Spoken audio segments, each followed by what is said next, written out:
what's up, guys? Hope everybody's doing well and having a great day. In this video, we're going across the country looking at various seismographs that have unusual readings today. I've noticed multiple seismographs from coast to coast, basically, that have very unusual signatures, some coming in the last couple of hours. Also coming over to the Yellowstone supervolcano caldera, have one seismograph over here in particular that looks like it's done some sort of a somersault, not literally, but definitely shows some sort of what appears to be ground movement. Today is Earth Day. I'd like to wish everybody a happy Earth Day. And Dallas W. Brian T. birthday today on April 22nd of 2022. Tommy McMullen, Bonnie McMullen, Rob Natalie, and Holly McMullen. Birthdays were on April 20th. So happy Earth Day, everybody. And since we're here at the website, quick look at the Schumann resonance. You can see in the last 24 hours, there's been some major activity. Saw a major spike that lasted about 3 hours, and then 5 other independent spikes following the main major spike. Coming over to the GOES X-ray flux at the Space Weather Prediction Center, you can see the solar flaring continues. We just saw another M-class solar flare. That one was definitely Earth-directed, as we have multiple sunspots facing the Earth right now as I do this video. You can see that one right there has a very dark core. These sunspots are primed for X-class solar flares. Coming over to the Lake Mead water database, yesterday saw yet another record, an all-time record low, coming in at 1,056.93 feet. It is steadily getting lower and lower. Coming over to the National Data Buoy Center, saw some unusual activity on seismographs, and we're seeing unusual activity over here on a buoy south of Indonesia.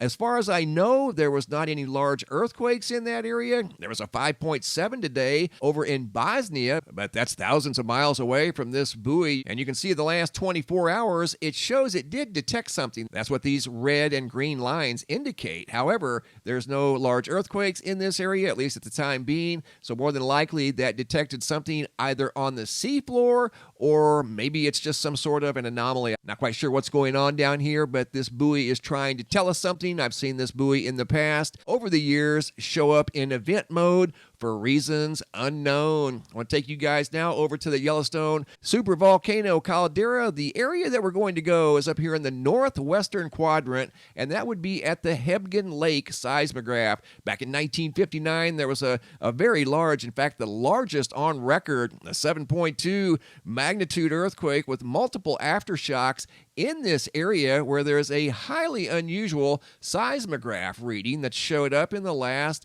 16 hours. Almost looks as if the ground tilted, causing the seismograph to tilt and giving all of these readings here, at least for about 10 hours, a very significant slant, almost like there was a slant in the ground. And again, that's up here in the northwestern quadrant, the location of the historic 7.2 magnitude earthquake back in 1959, August 17th of 1959. The landslides created by that very large earthquake were so powerful they generated hurricane force winds. So hopefully we won't see anything like that, but I will say that is highly unusual activity at a supervolcano caldera. Looking at the Parker Peak seismograph, you can see 3 red vertical lines. Those are earthquake signatures. You can see a red vertical line down here at Flag Ranch. That too is an earthquake signature. The rest of the seismographs are free and clear of any type of earthquake activity. You do see some dark blue that represents magma intrusion,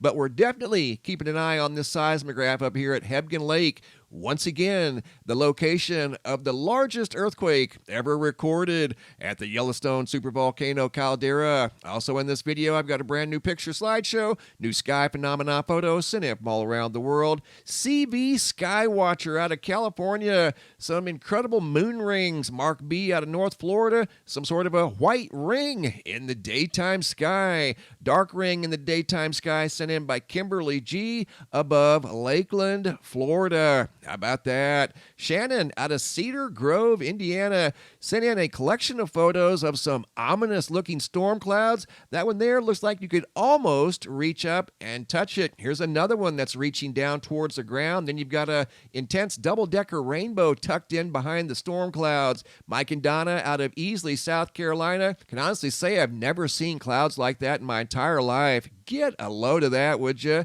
Highly unusual clouds. Looks like something from an alien world above South Carolina. A-Ra out of Southern California. Very unusual clouds above Southern California. Almost looks like a vortex trying to form there.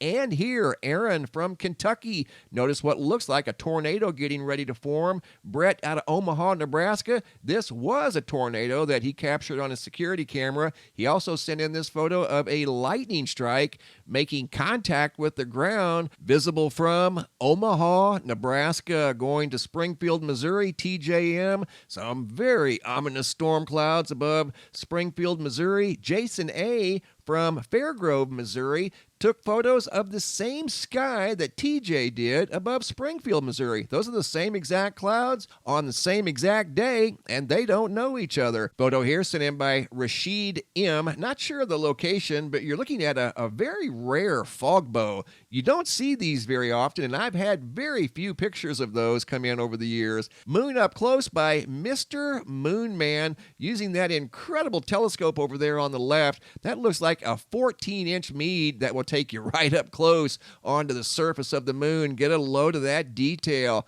Absolutely spectacular photos sent in by Mr. Moon Man. Not sure of the location, but the photos are absolutely incredible. Again, paying close attention to the detail on the surface of the moon. Photo of a sunset, also sent in by Mr. Moon Man. Photo here by Tracy out of Canterbury, New Zealand. Fiery orange sunset spanning orange beams across the sky, visible from New Zealand. Great job, guys. Keep the photos coming. If you have any large videos that you would like to share that will not attach to the email, and the email, by the way, is reports@mrmbb333.com. You can attach your videos here at this red tab. Simply click on that tab and follow the instructions. Please include your first name, location, and date. Thanks for watching. Have a super day and be safe out there.